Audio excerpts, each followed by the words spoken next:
Bismillah. Inna alhamdulillahi rabbil alameen. Huwa alladhi ja'alana muslimin. Wassalatu wassalam ala Rasul al-Kareem. Wassalamu alaikum rahmatullahi wa barakatuh. Alhamdulillah. I would like to start by doing an inventory check. Find out who's in the audience today. Do we have with us any non-Muslims? You raise your hand. Not Muslim yet. You like the way I said that? I'm a positive thinker. Let me look on this side. Oh, on this side, any not Muslim yet? How about up here? Okay. How many Muslims do we have? Raise your hand. Ooh. How does it feel to be surrounded by all these terrorists? Alhamdulillah. Alhamdulillah Rabbil Alameen. They asked me to talk on the subject about priests and preachers who enter Islam.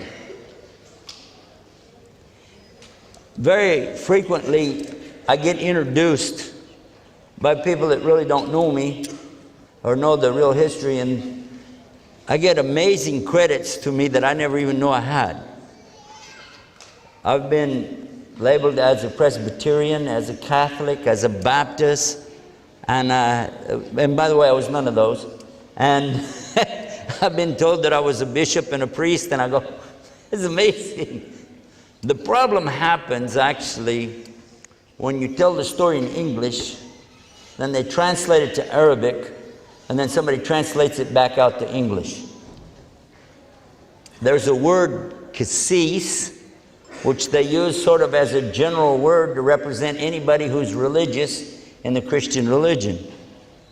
But when you translate it back to English, it's just priest, that's it.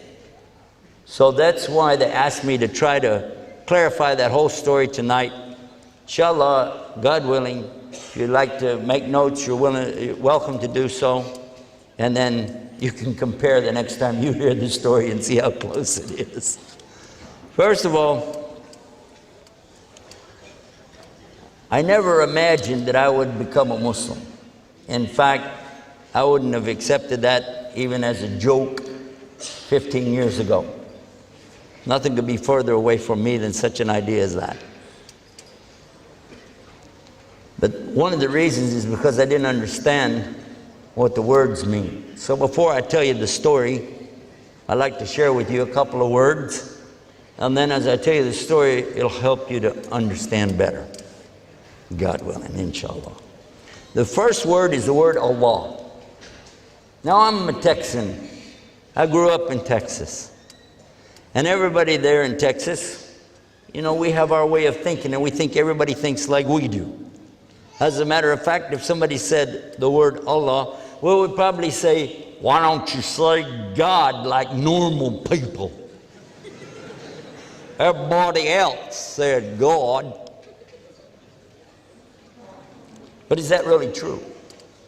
Well, we can explore for ourselves. We don't need to have a genius to sit beside us and tell us how to think.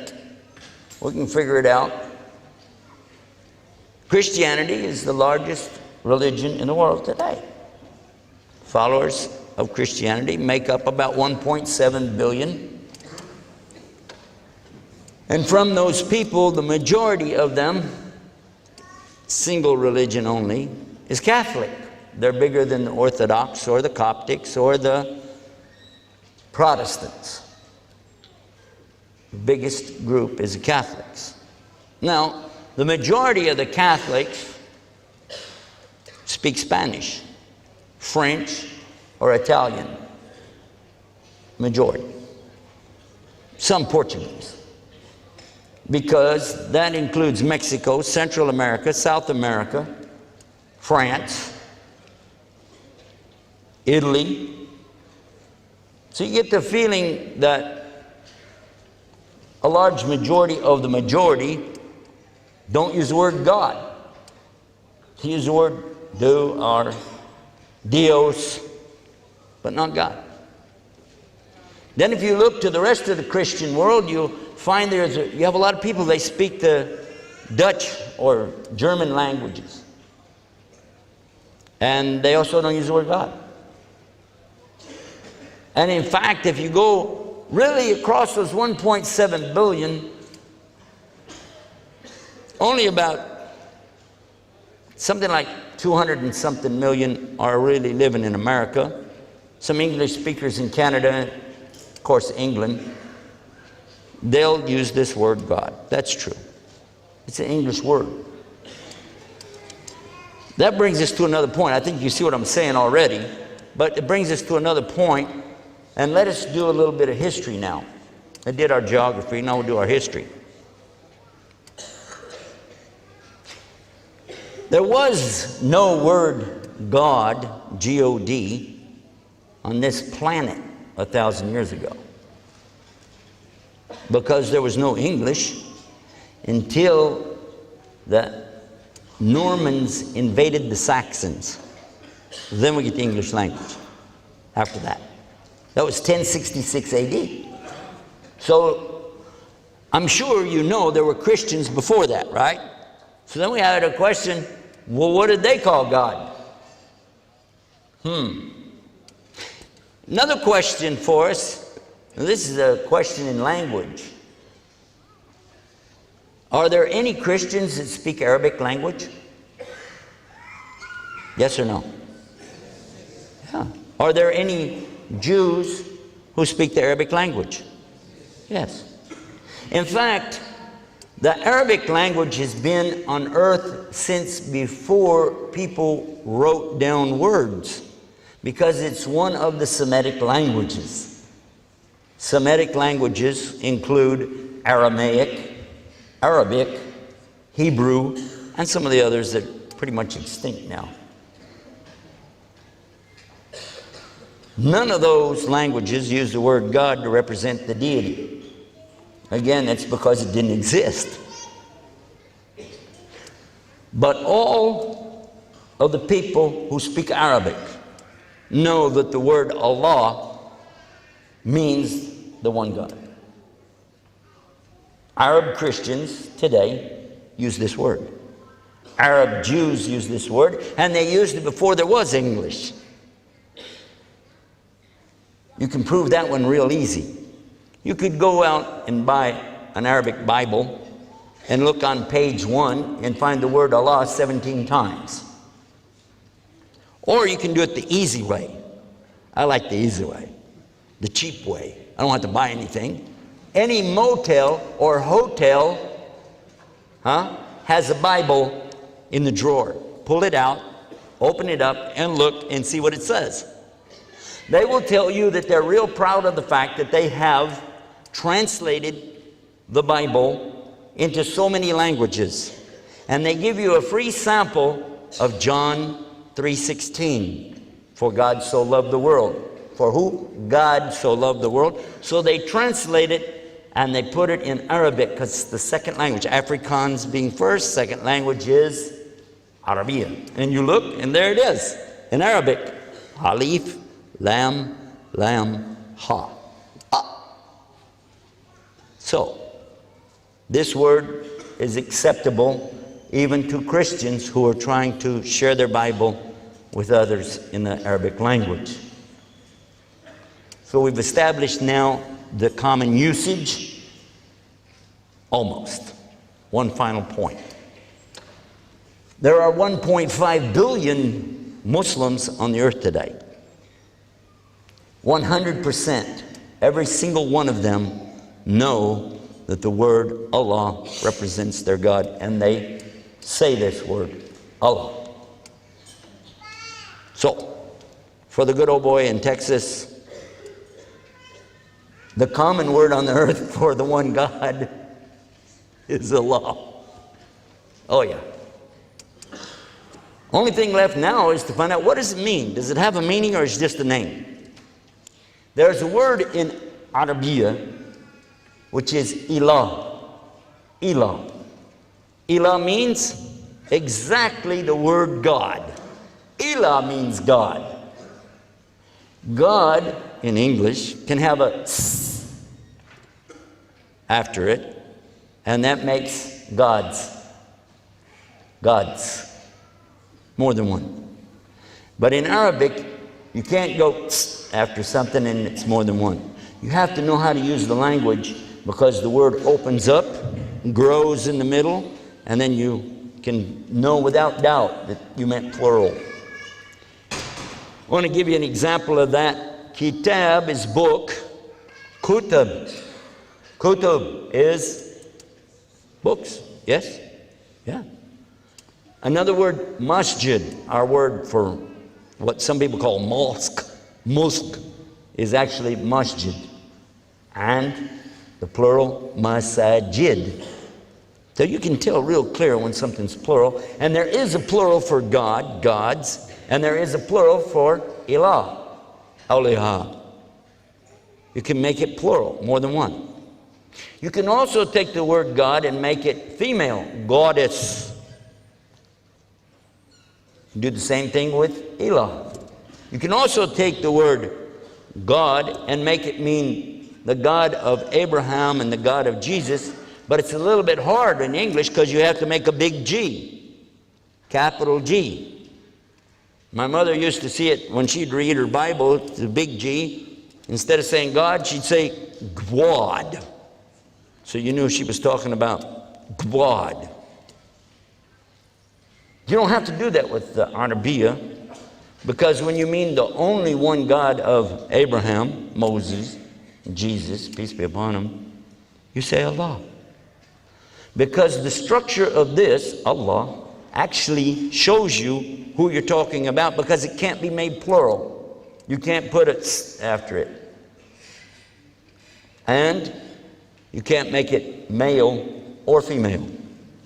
When you say Allahu, that means Allah, He is, or He did something, etc. But the He, referring to Allah, is not gender. It simply means respect, because you don't call God it. Likewise, you understand why He doesn't call Himself he, she, because again, Allah has no gender. He's so uniquely one. Allah is not male nor female. Besides, that would compare God to His creation. He's not like His creation. Make sense?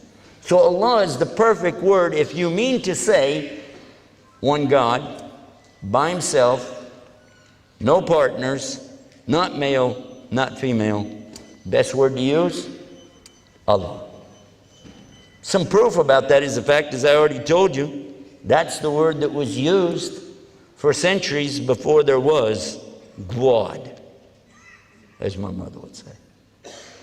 That's one of the words. That's why I use the word Allah, and I hope people will understand when I use that. Second word, Islam. What is Islam? Now, today, Muslims around the world are pretty much in a defensive position, trying to say something nice about Islam and convey a message at the same time of a non-violent status, of a beautiful way of life.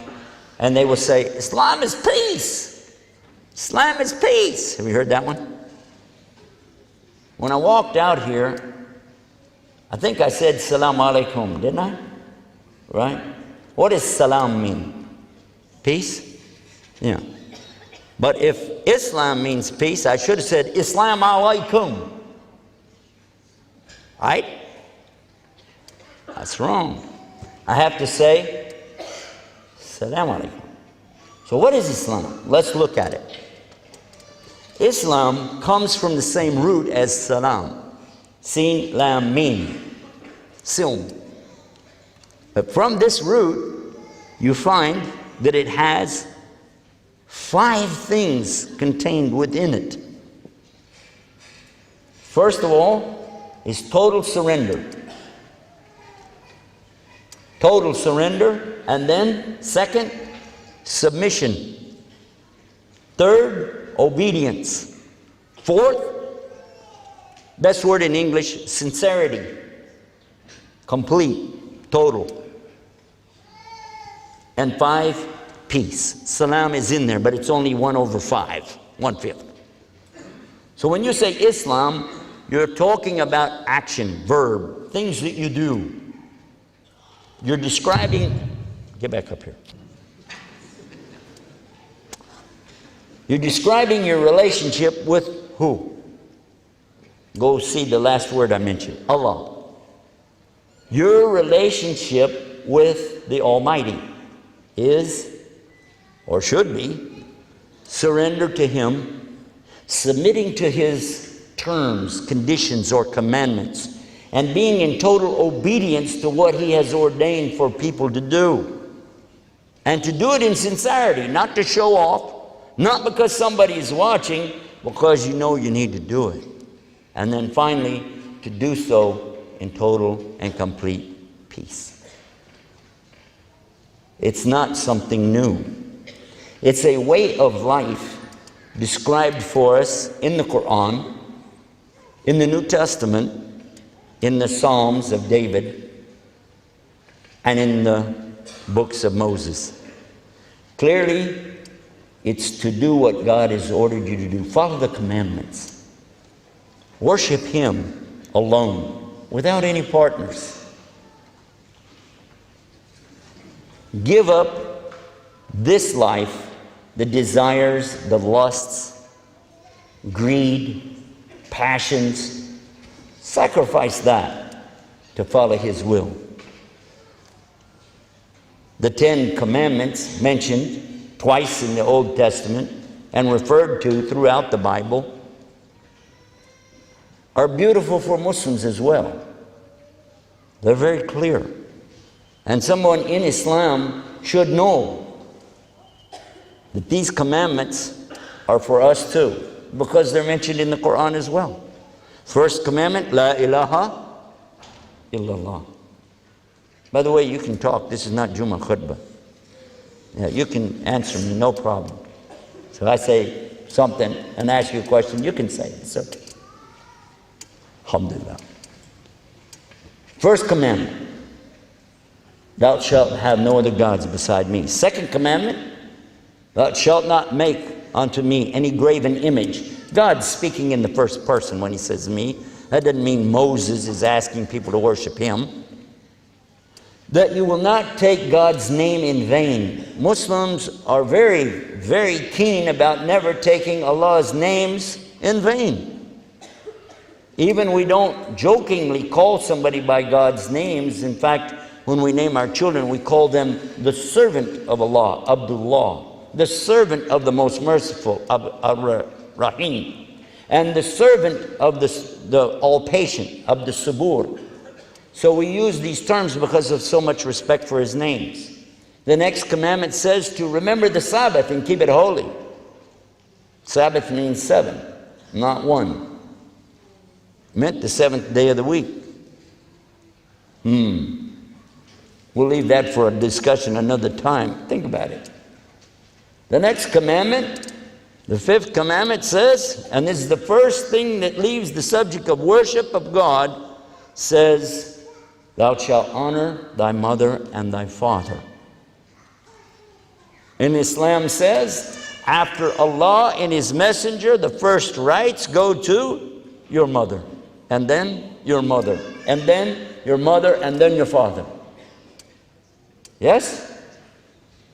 It's not something new, is it? The next commandment, thou shalt not kill. Islam has that. I think it's in Surah Al-Ma'idah, chapter 5, maybe verse 36. It's in that area. Whoever kills an innocent person, it's as though they killed the whole of humanity. But whoever saves a life, it's as though they saved all of humanity. This is more or less translation to English. Next one, thou shalt not bear false witness. No lying. Ya ayyuhalladhina amanu attaqullah wa qulu qawlan sadida. O you who believe, speak the truth. Again, same thing. Thou shalt not commit adultery. Zina Is it forbidden in Islam? How many pages dealing with the subject of zina? No adultery. In fact, there is no marital relationships without marriage. Nothing. No boyfriend, no girlfriend. Just get married. And even after you get married, no hanky-panky. True? Wow. Pretty familiar, isn't it? But it doesn't stop there. The Bible goes on to say that you will not have envy for your neighbor's ass, meaning his donkey. And I'm quoting to you from the Catholic Bible. It's a little different than the Protestant Bible. And the next one, it says you will not have envy for his wife. Now, the Protestant Bible gives the women a little bit higher status and lets the woman be ahead of the donkey. I don't know why. But in Islam, we have real clear, وَإِذَا حَسَدٍ إِذَا حَسَدٍ.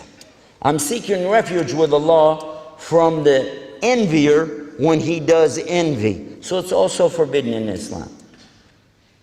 We didn't mention anything about donkeys and wives, but it's the same thing. Make sense? I got one more word and then I'm ready to tell you the story. The next word is Muslim. Now again, I'm from Texas, so down there we said, oh, I'm old Muslims.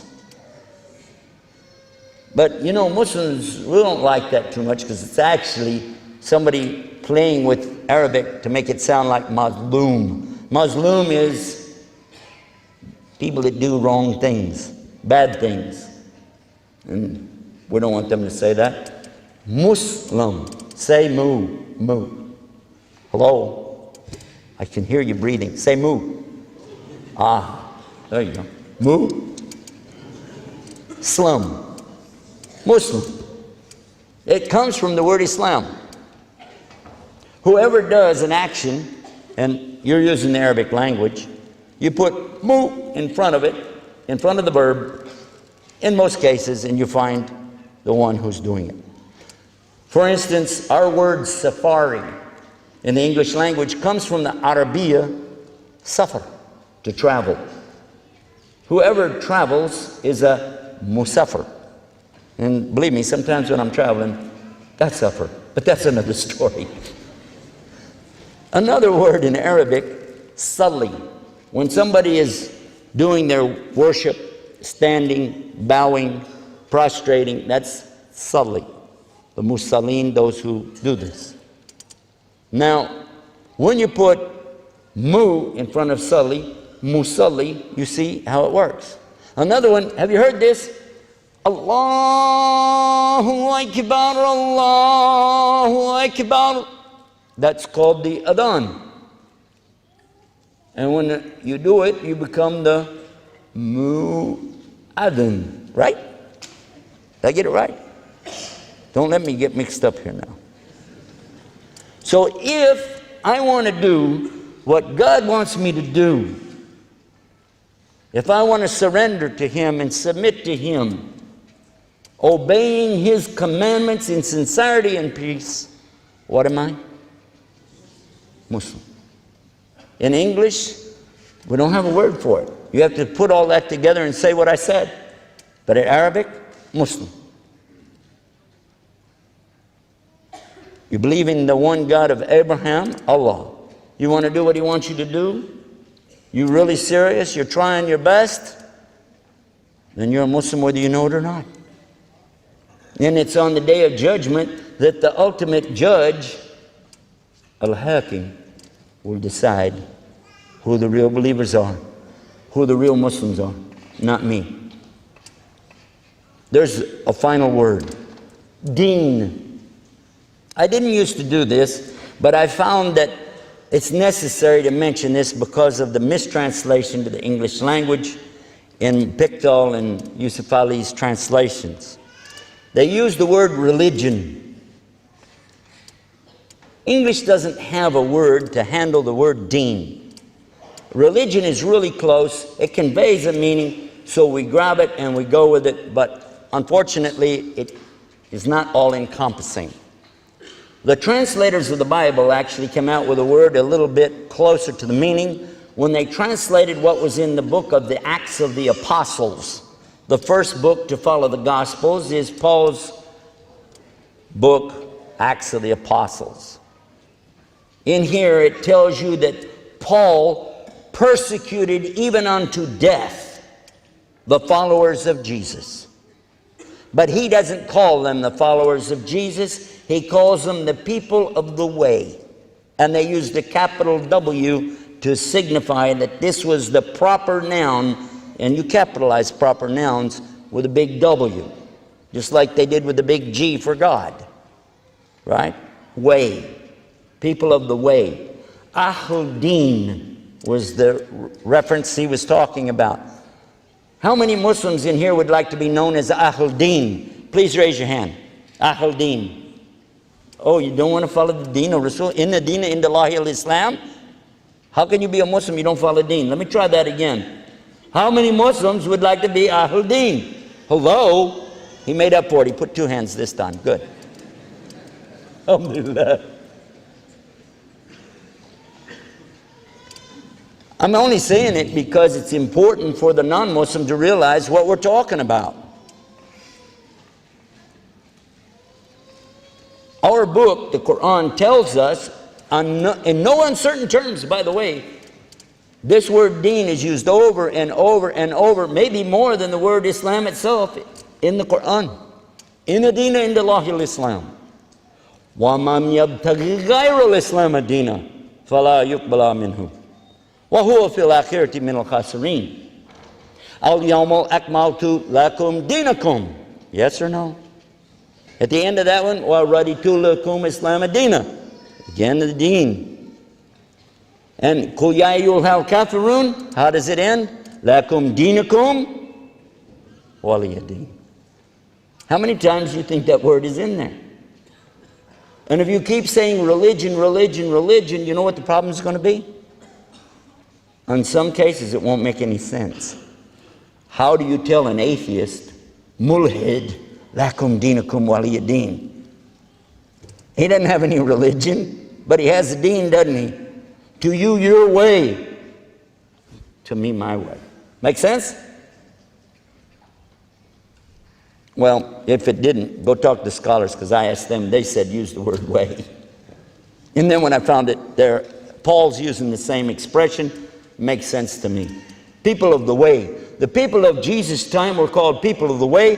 They were never called Christians. The Bible said they were never called Christians until after Paul goes to Antioch, because Paul said that himself. They were never called Christians until after Antioch. Prior to that, they were called Ahl-Din, people of the way. Did Muhammad bring something new? The Quran says no. The Quran clearly tells us in chapter 42, real clear, that this is the deen, way, that was with Abraham. And it's the deen for you, meaning Muhammad sallallahu alaihi wasallam, and the deen of Moses and Jesus, Noah, are mentioned in this verse. Read it. It's not new. And Allah says in Surah Al-Bayyinah, وَمَا أُمِرُوا إِلَّا لِيَعْبُدُوا اللَّهَ مُخْلِصِينَ لَهُ الدِّينَ حُنَفَاءَ وَيُقِيمُوا الصَّلَاةَ وَيُؤْتُوا الزَّكَاةَ وَذَلِكَ دِينُ الْقَيِّمَةِ. How many times you got to hear the word before you go, oh, wait a minute, I got it. Deen. Ahl-Din. Oh, translation, sorry. The people of the book, the Jews and Christians, were not ordered anything more than this, and Allah tells you, to be on the deen. He said, this is what they were ordered, to worship God alone without any partners. Keep religion clean, pure for Him. Establish regular salah, worship. Don't call it prayer, okay? They don't have a word for salah. Establish this ritualistic worship, salah. Pay the zakat, which means charity. You have to give charity. You have to give charity. You have to give charity, or you're not a Muslim. Allah said that in the Quran. Clearly, you're not guided by Quran until you give of the things that Allah gives you. First verses in Surah Baqarah. And Allah said, this is the deen most clear. And we're not going to call it religion. It's the way.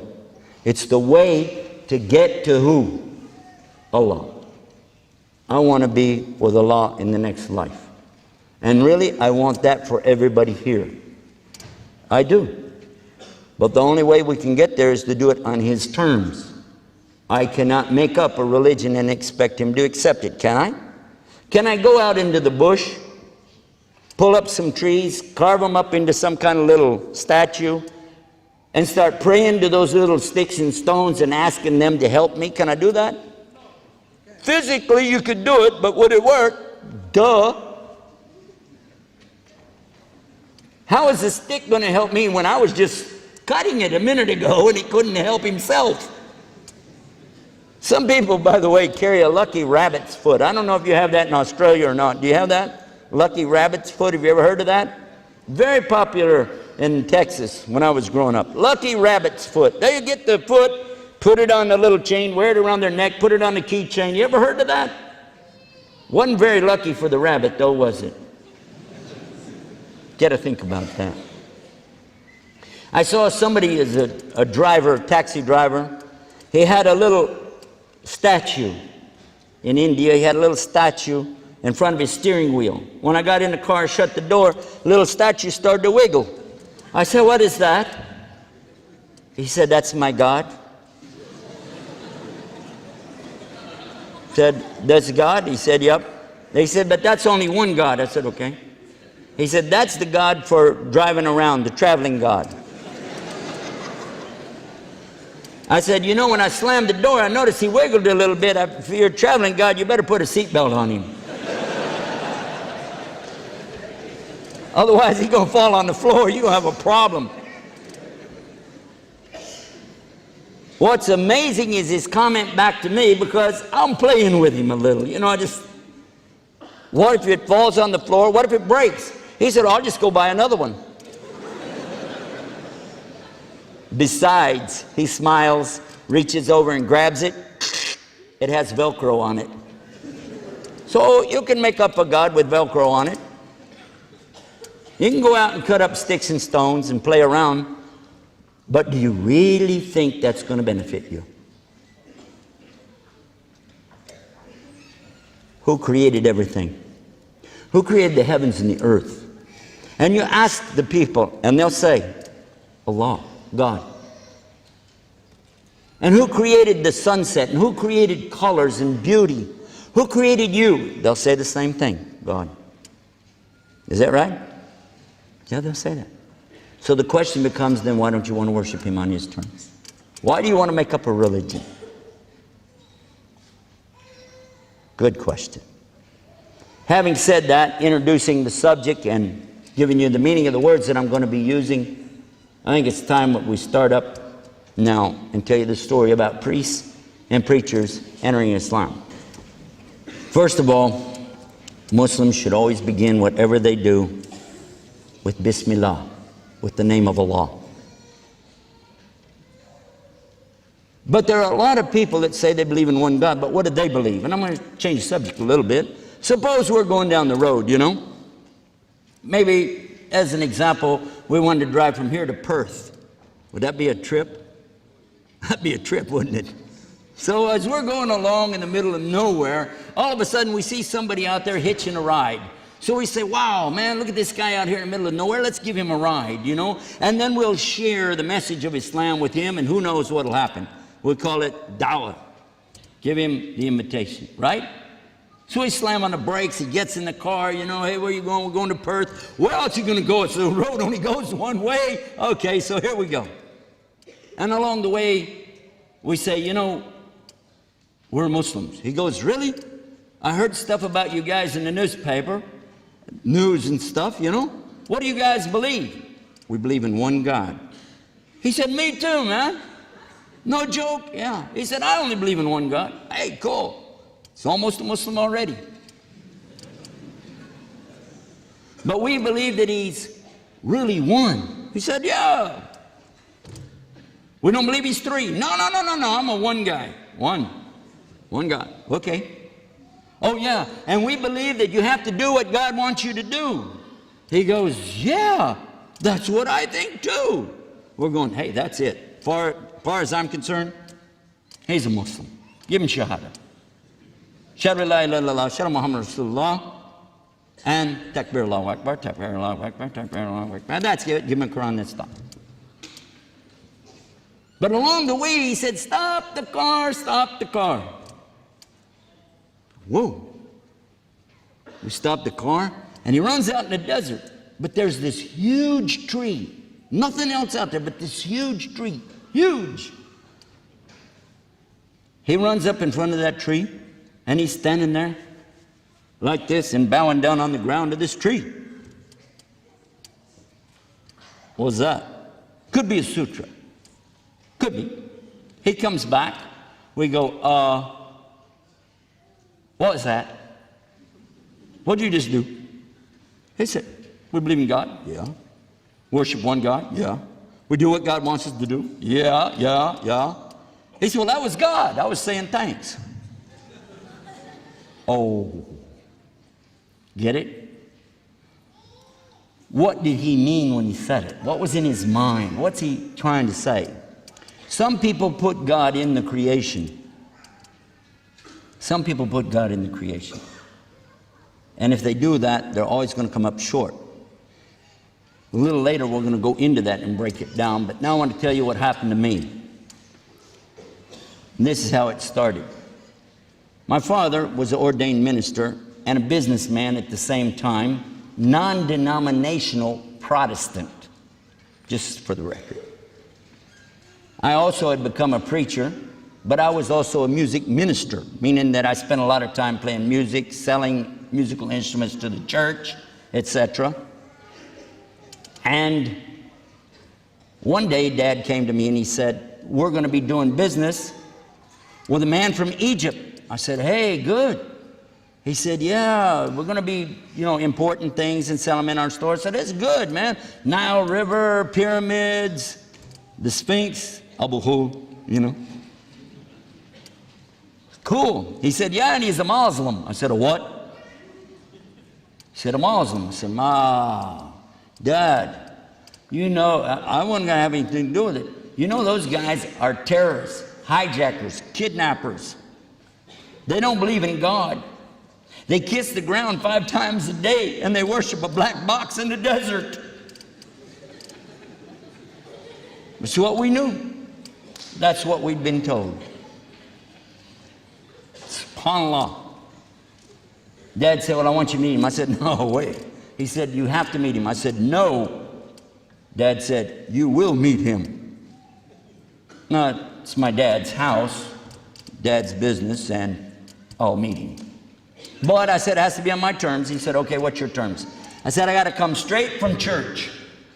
I'm going to come straight from the church, and I'm going to have on my cross, have my Bible, and my cap that said, Jesus is Lord. Dad said, okay. And I'm going to bring my born-again wife with me, and we're going to really pray this man into salvation. I said, okay. We came straight from church on Sunday afternoon, went to my dad's store.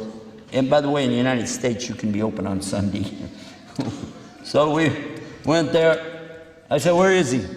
No, I'm expecting to see some guy in a long, black dress and some kind of what we call a baya over it, or bish, and maybe a big turban on his head, eyebrows that go all the way across from one side to the other, with a big sword. I'm looking for Ayatollah Khomeini. But it surprised me. Dad said, here he is. I went, where? This guy? I'm expecting big beard. This guy has no hair at all, not even up here. He's bald. And when I shook his hand, I was surprised. It's warm, like a human being. Last week in Sydney, after our program, the daughter of one of the ministers that was there came to us and she said she was so surprised. She said, "You guys are human just like us." Wow. I think we need to get a new press agent. We're not doing very good with our PR. So I asked him straight up, "Do you believe in God?" You know, like Mom, God. He said, "Yes." "I'm talking about the God of Abraham." He said, "Yes." "Moses?" "Yeah." "David, Solomon?" "Yeah." "You believe in the Bible? Do you believe in the Old Testament?" "Yes." "Psalms?" "Yes." "Yes, but do you believe in the precious name of Jesus?" I said, "Yes." Well, this is going to be easy. "Yes, sir." I told Dad, let's, bring him on. That'll be great. In fact, we got an extra place out at the house. Let him stay with us. Dad said, "Don't try to convert him." I said, "Me?" So I decided that here's what I'm going to do. I'm going to work with this man day and night and witness to him, that's what they call it in Christianity, showing him the Bible until he realizes the truth and he becomes a Christian. Now, along the way, we were working together. I was very impressed with his work ethics. He was a very honorable, honest, and truthful person. Had to admire that in him. Really had to admire it. I couldn't help but notice that it didn't matter what it was, he was always fair to the customer. And unlike some people I knew, he never talked about people behind their back. Usually after a customer walk, I don't know, if you go in a store and you act like an idiot and you see the clerk is standing there going, no matter what you do, customer's always right. As soon as you leave, what an idiot. He never did that. That was amazing. And driving, our business took us a lot of miles every day. And while we'd be driving across country in Texas, it was big. Not just maybe like you got here, but big. I would engage in certain kinds of debates with him. Amazingly enough, he avoided debates and just keep throwing questions back to me, just to think. Finally, he told me, "You know what? I'm willing to go to your religion. I'm willing to go to your religion if your religion is better than my religion." Well, that's easy. There's no religion in the world easier than Christianity. Is it? All you gotta do is say one thing, and that's it. One thing, you're done. Good to go. Let's start filling up the bathtub. We're going to dunk that boy tonight. We're going to baptize him. But then he threw me a curveball. I don't know where it's coming from. Maybe he watched those cricket players or those rugby guys or something. Man, it come from nowhere. He said, "But you're going to have proof." I said, "What? Proof?" I remember telling him, religion is not about proof. It's about faith, brother. You know what he said? In Islam, we have both proof and faith. And one helps us to get more of the other. I'm going, huh? I can see I need help. I have a friend in those days, another preacher. I had quite a few preacher friends. But this one particular one's pretty well known, at least in our area, because when he feels like, when the Spirit moves him, he takes two huge beams, big wooden boards, bolts them together, carries it on his back like a cross, goes down the highway with this big cross. And then people stop and he gives out these little miniature Bibles. So I went to him and I'm telling him, about this and talking about it. And I said, and by the way, he believes in Jesus, the miracle birth, the miracles that Jesus did with people to help them, and heal them and restore sight to people that were blind and even bring a dead man back to life like Lazarus in the Bible. That's what the Muslims believe that, I was telling him. He said, you got a demon. I said, what? He said, you got a demon. I said, I got a demon. How did I get a demon? He said, don't talk about them. Don't talk about those guys.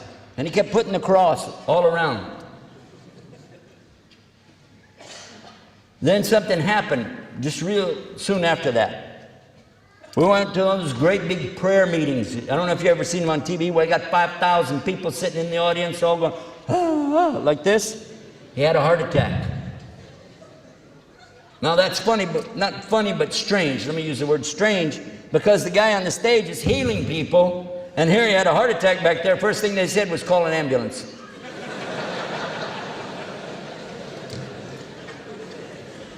He went to the hospital, Veterans Hospital there in Oak Cliff, which is south of Dallas. And I was glad because they said, well, it was a heart attack, but he's going to be all right. You just need to stay in the hospital for a while and take it easy and cut back certain kind of foods, and whatever you do, don't walk around that cross anymore. So I went to visit him on a regular basis. He was a good friend, and I liked him, and I like to visit people when they're in the hospital. They need it, A lot of times we forget people in the hospital, by the way. It's a good thing to go do that. And while I'm there, though, one day, a guy comes rolling in a wheelchair, because they shared the room. And I always had my Bible under my arm, by the way, and I began to witness to the man in the wheelchair, Jesus loves you. He just looked at me like, get out of my face.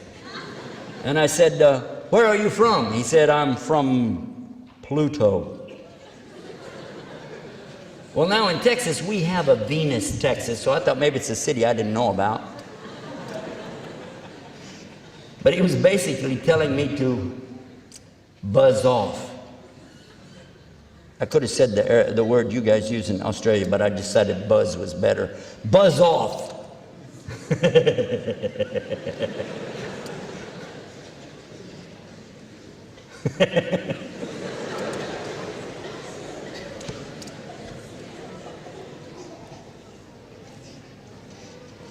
I tried to witness to this man, and I'm trying to read to him from the book called Jonah. It's Yunus. You know Yunus.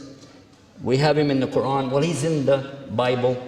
The same story. He goes to his people in Nineveh, and they don't listen to him. So he gets out on a boat, and he leaves, and a storm comes up. He goes in the water. The whale swallows him. He goes down to the bottom of the water. The only thing missing out of the Bible is, like, I consider maybe the most important point of the story is in the bottom of the water that Jonah says an amazing statement. Somebody copying the Bible, I guess, left it out because it's a beautiful statement. La ilaha illa anta subhanaka inni kuntu minad dhalimeen. Saying, there's no God to worship except you, Allah. The glory, the majesty is to you. And verily, I did wrongdoing to myself. Beautiful statement. Right after that, God caused the whale to spit him up on the land. He went back to his people, etc. You know the story. Anyway, I was reading this to him, witness to him. He started crying. His tears coming down his face. He looked up at me and he said, I'm sorry for the way I treated you. And I'm sorry for my behavior. I had no reason to act like that. It's just I've had a lot of problems in my life that I never imagined I would have. Just unbelievable. And I saw you coming at me like that. I just, I'm really sorry. And I need to confess something to you. I said, stop. I'm not a priest. Don't confess to me. I'm not Catholic. We don't do confession. He said, I'm Catholic. And I know you're not a priest because I am. I went, oh. We became very good friends. I was Protestant, he was Catholic. That's okay. When my friend got out of the hospital, I continued to go visit the priest. And when he got out of the hospital, I asked him to come and stay with us and let us take care of him while he got better. He agreed. and he came to be with us. Now watch. I'm on the way home from the hospital, going to my place. I'm telling him about Islam because I'd learned a lot about Islam. He told me on the way out, he said, you know, we already know about Islam. I said, why? He said, because priests have to study all religions, and we have to study Islam. I already know about Islam. I said, really? He said, yes. And they do believe in the risen Jesus. He's with God, and he'll come back in the last day. And Jesus is the miracle birth, etc., etc. He confirmed things which I'm just summing it up right now. It's amazing. If the priests know this, how come they don't tell anybody? We get out to the house. I introduce him to everybody. And now I've got a new plan. What we're going to do, we got a priest, man. We got an ordained minister, a preacher, a born-again Christian, music minister. We got everything right here. So around the table every night, we're going to pull out the Bible and we're going to witness to this poor infidel Muslim and get him to get over to the right way. Got it. This is a true story, by the way. I do turn things toward a joke from time to time to keep you interested, but trust me, this is the story as it happened. And sitting out there in the country in my dad's big old house, around that table, after we get through eating, clean it off, I bring out the Bible. And I begin to talk about the Bible. But my dad brings out his Bible and he begins to say, no, the Bible says so and so. I said, but Dad, you've got the King James Version. And I happen to have this version. Actually, my dad had the Masonic version, which is still King James, because he was a Mason. And here we've got this Revised Standard. Doesn't agree. It says there are verses in there that are interpolated. It says verses in there don't belong and other verses are not complete. And it quotes from older manuscripts. And in the beginning of it, the introduction, it says many good things about the King James Version. It says, but yet it has grave defects. Huh? So I'm trying to show the most up-to-date version of the Bible. Then my wife brings her version. Jimmy Swaggart's Good News for Modern Man. Boy, is it loaded up. But to be fair, he said real clear in a debate one time, he wasn't a scholar of the Bible. And if you ever read that Good News for Modern Man, you'll see that he could prove that. Anyhow.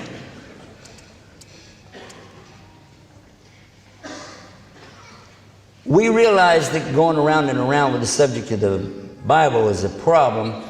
Finally, I tried to take some pressure off of us. We're arguing with each other. And then the priest says he's got the Reims Douay Bible, and that's got 73 books. We got 66 books. So where are we going to go with that? So I looked over at the Muslim and I said, how many versions you got of that book? You got that Koran thing. How many you got of that? One. Only one. In 1400 years, one book in the Arabic language. And every single verse is still the same, regardless of where you go. In fact, every single word is still the same, no matter where you go. And it begins with Bismillahir Rahmanir Rahim, and it ends with Minal Jannati wan Nas, and everything in between is the same, whether you go to Iran or if you go to Saudi Arabia, whether you go to Indonesia or if you go to Pakistan, or if you go to Maghreb or Cairo, Egypt, or if you go to Texas, or if you come to Melbourne, Australia, still the same. Doesn't change. The reason is because it's not a book, as in paper and ink. It's a recitation that's in the hearts and minds of the Muslims. And every single Muslim on earth would love to memorize the whole Quran. And every single Muslim on earth has memorized at least some of it. There's no Muslim that I met yet that didn't know how to say Bismillahir Rahmanir Rahim. The vast majority, and I'm not going to say 90% because people do that. I don't know, I didn't do the statistics, but All the Muslims I ever met. Well, we can do it right here. We had a few Muslims I noticed a while ago when we did the inventory. So let me just ask, are there any Muslims here that have memorized an entire chapter, a surah of the Quran, like Fatiha? Raise your hand. Look around the room, folks. Hold your hands up real high so they can see. That's all up here too. Everybody here has memorized at least one chapter. How about 2, 3, 4, 5, 10, 20, 30? SubhanAllah. Wow. Do we have anybody in Melbourne that memorized the entire Quran cover to cover? 1? Where else?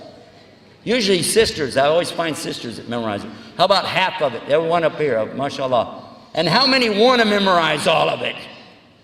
Absolutely. SubhanAllah. And it's only memorized in Arabic. We don't consider it Quran if somebody stands up and said, in the name of Allah, the most gracious and most merciful, huh? You're going to let him lead salat like that? I don't think so. So there's one book. I'm going, oh. And he told us, 1. Never changed. We have the original.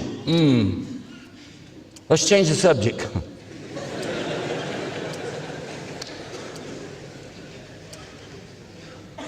We began to argue a new subject another night. The priest is talking about how Mary, you can pray to Mary. We're going, no, you can't. And St. Joseph. We ain't got no St. Joseph. We're Protestants. And we got to talk about God. And who is God? Catholic said, the priest said, it's a Trinity. The church, he said, teaches the Trinity. One God. How's that work? I'm saying one God, but I don't know about the Trinity. We got really stuck on that one, so I went to my friend with the cross again. I went back to his place. Looked him up. I said, how's it going? I want to ask you a question. I'm getting stuck on the Trinity thing. I always get stuck on that one. Help me out. Because the Bible everywhere it says one. Know, O Israel, the Lord thy God is one Lord. And you have to worship him with all your heart and all your mind and all your strength. That's New Testament, Mark chapter 12, verse 29. And then Old Testament. You know no other God beside me. Beside me there's no Savior. And who is that? That's the God of Israel. The God of Egypt. The one who brought them out of Egypt. The land of the oppression where they were. That's in Hosea chapter 16, verse 4. How am I going to explain 3? I don't get that. My friend with the cross to the rescue. He said it's like an apple. An apple. The apple has a skin. Inside the apple is the meat. Inside of that are the seeds. 3 things, 1 apple. So there you go. That works. Now, you know what happened by the time I sat with my friend, we're driving along, we're debating again in the car, you know what I'm saying? Here we go. And I brought up apple, skin, meat, seeds. He said, how many seeds?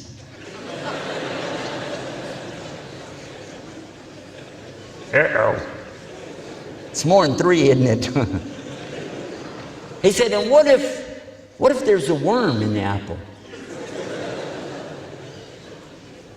Scratch that. I went back to my friend again another time. I said, okay, the apple, forget it. He said, yeah, forget the apple. I told him what happened. He said, forget the apple. The egg. Babe. Egg. So how is the egg?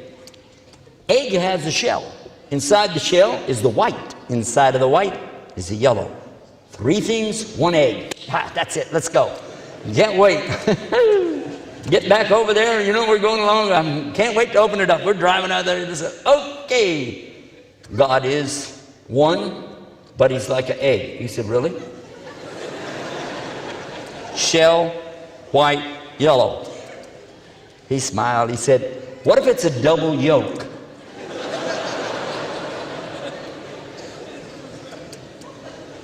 And what if it's rotten? Well, now, where am I to go with that? Well, help is near, by the way. And I meet a gentleman, well, I'm out doing some business, He knows me as a preacher, I guess. And I tell him I'm having a problem with the Trinity. He said, you? How could you have a problem with it? I mean, look at you. You're the one telling everybody. He said, the easiest example is me and my family here. I said, how? He said, look at me. I'm one man, right? Yes. My wife is one person. Yes? Yes. And my son, he had a little boy in a stroller. It's one. Yeah? One. One family, 3 people.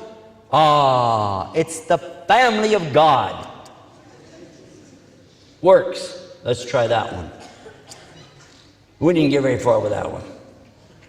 What happens if they have another kid?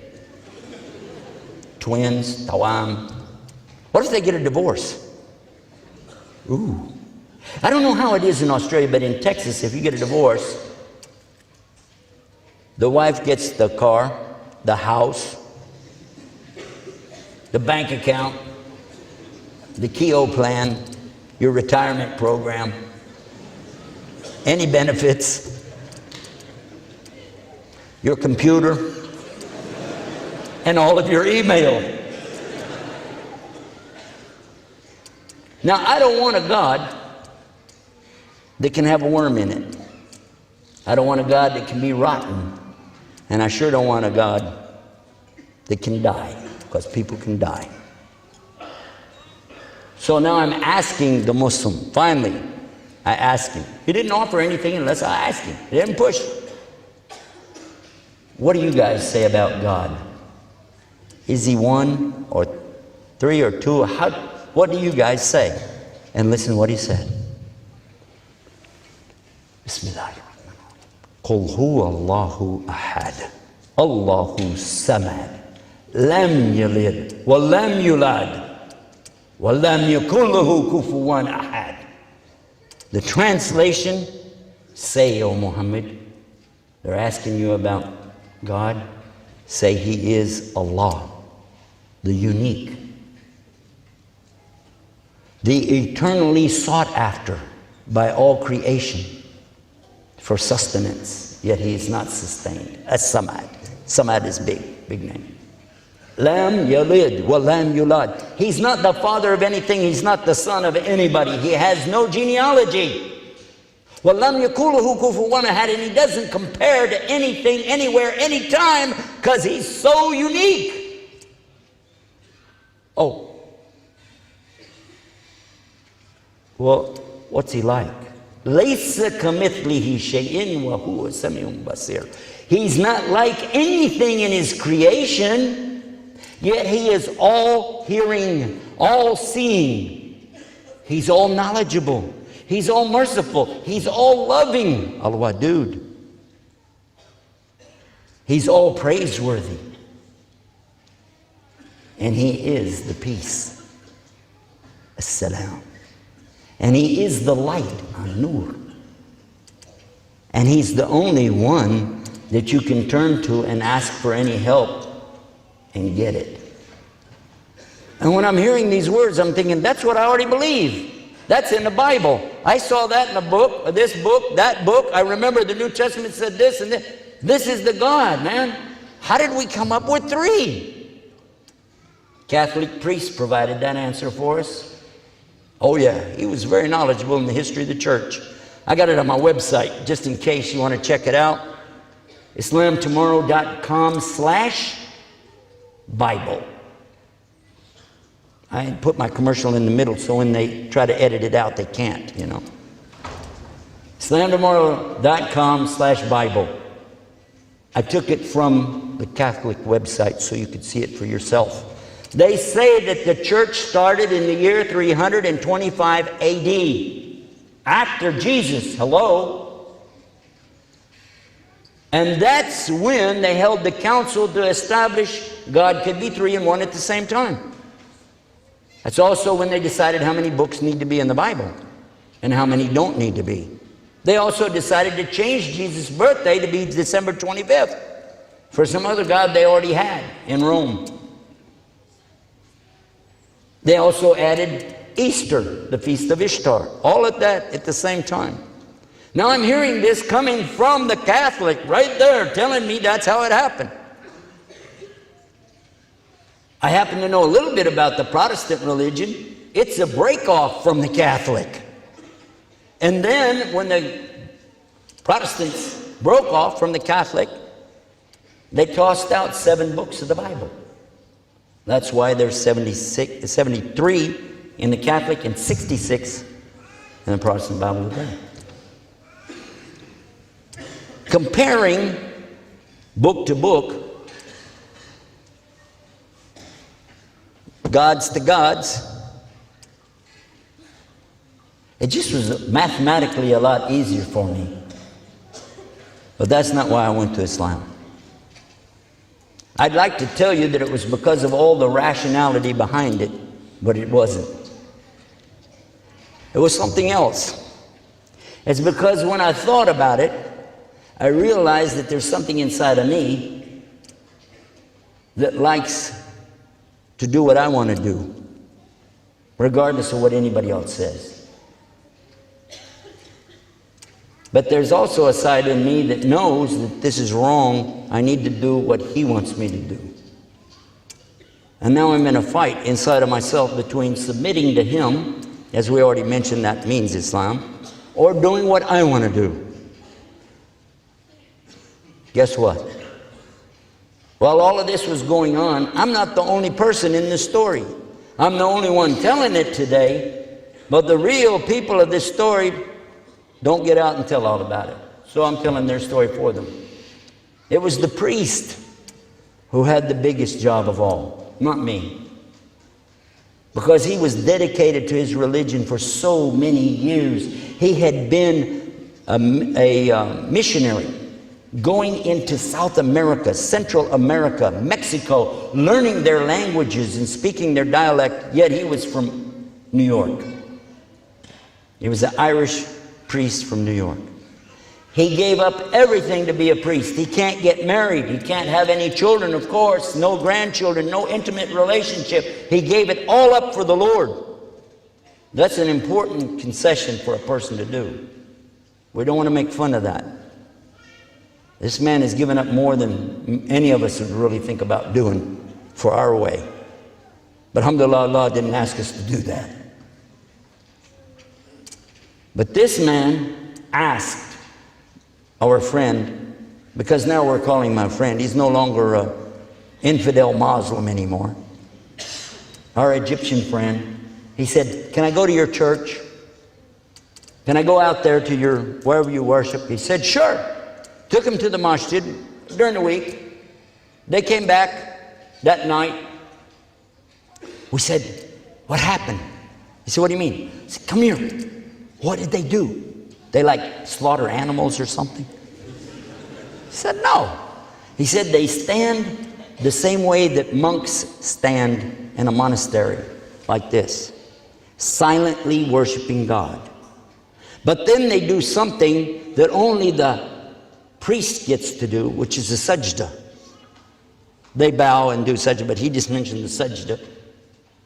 He said, and it's so peaceful, there's no sound. It's so sweet. I said, what? That's not the kind of religion I grew up in, right? I said, okay, what kind of music did they play? He said, there wasn't any music. I said, what? How are you going to worship God without music? He said, they didn't have any instruments. So I went to my friend, the Egyptian. I said, is that true? You guys don't have any music in your worship service? He said, no. No organs? No pianos? Now we were in that business. Estes Organ and Piano Company, that's us. How many mosques are there on the earth today? He said millions. I said, do you think the Muslims would like to start music in their services? I see opportunity here. He said, I don't think so. And then, a few days later, the priest asked if he could go again to the mosque, because the Muslim regularly would go. He would say, I need to go visit the mosque. Even though they drove something like 25 miles, they would go and come back. That night, they didn't come back, and we were scared. We thought something happened to them. It got later and later and later and later. They missed supper, everything. Finally, they come up the driveway. We could see them coming in the driveway. Saw them get out of the car, start to come up to the porch. And I looked out. Right away, I recognized the shiny spot on the Egyptian. He didn't have any hair. But who is this with him? Who is this guy I see standing with him who's wearing a white dress and got one of these things on his head? And I looked, I said, that's Father Peter Jacobs. I said, Pete, did you become a Muslim? He said, Ashhadu an la ilaha illallah. Ashhadu Muhammad Rasulullah. I was shocked. How could this be a priest became a Muslim? I went and got my camera. We used to have a TV show, Estes Music Jamboree. Got the cameras out. I was going to do an interview with him right then and there. Why did the priest become a Muslim? By the time I got everything hooked up, got the lights all turned on, he fell asleep. I didn't get to ask him. So I went upstairs. It's still running through my head. It must be after midnight. And I'm upstairs talking to my wife. I'm saying, my God, what's going on? A priest becomes a Muslim? What is this? Is this amazing? Look, one God, they got the Quran, so and so. And she said all of a sudden, I want a divorce. Huh? She said, I want to get a divorce. Okay. What happened? She said, all this talk about Muslim, Islam, everything,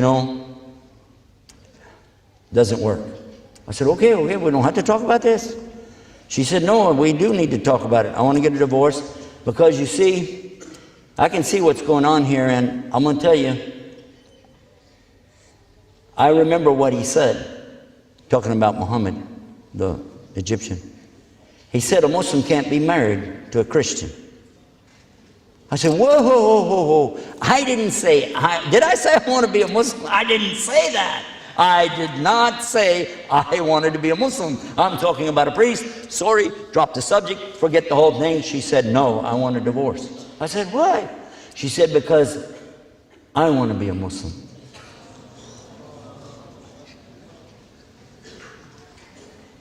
Huh?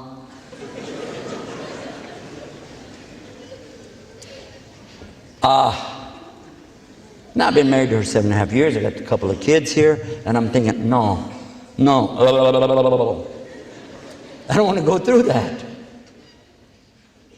Don't want to lose everything, including my email, We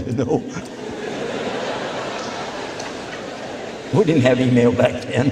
Anyhow. Well, I thought about it. I said, okay. Think. Okay, the good news is, I'll do it. I knew I needed to do it anyway. Let me just do it, get it over with. I too want to become a Muslim. She said, I don't believe you. I said, no, I'm serious. I do, I really do. I didn't know how to say it before, but hey, I want to be a Muslim. She said, no, I want a divorce and you're a liar. I said, no, how do you say that? She said, either you're lying right now or you were lying 5 minutes ago when you said you didn't want to be a Muslim. Make up your mind and get out. So I was walking down the steps and I started thinking, where am I going? This is my father's house. I just got through it. Wait a minute. Now it's really late, but I went and I woke up the Egyptian and I said, I got to talk to you.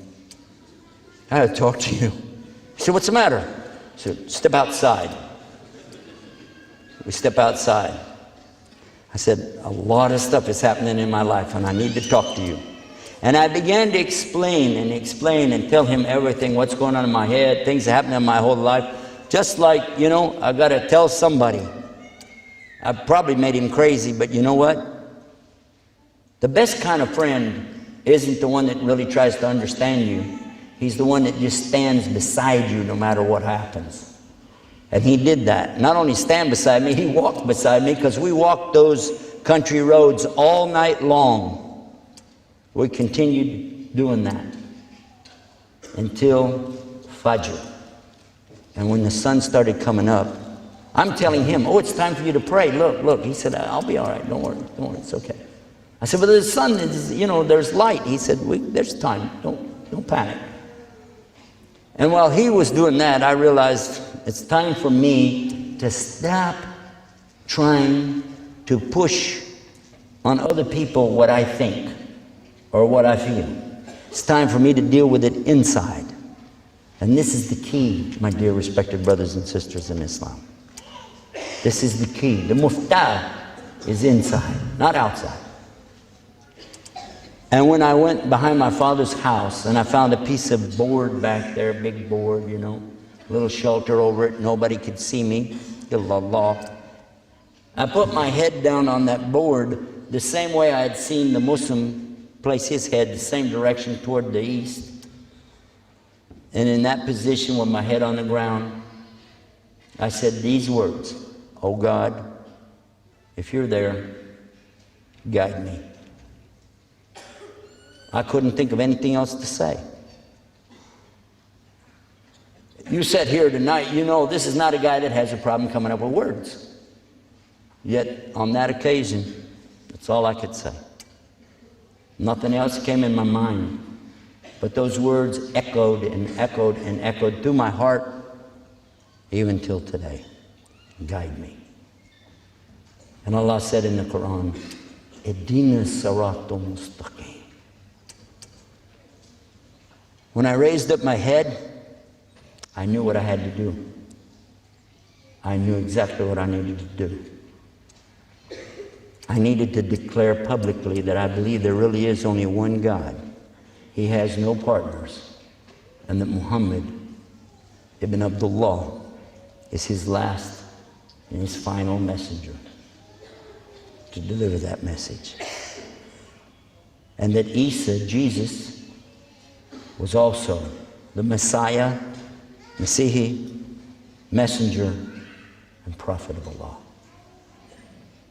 So I went in to my Egyptian friend and the new Muslim, ex-priest. Obviously, the church didn't need him anymore. And in front of those two, I swallowed and I tried to say the words in Arabic, and I was shaking. And as I was saying it, I could feel the tears starting to run down my face, because I knew what it meant. I understood it. Ashhadu an la ilaha illallah.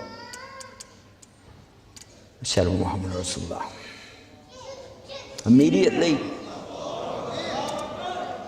Immediately after that, my wife took her shahada too and entered Islam. I won't give you the whole story, just sum it up. A little bit later on, my father also entered into Islam. My stepmother followed just before she died. She said, there can only be one God. Jesus can't be a God or a son of a God.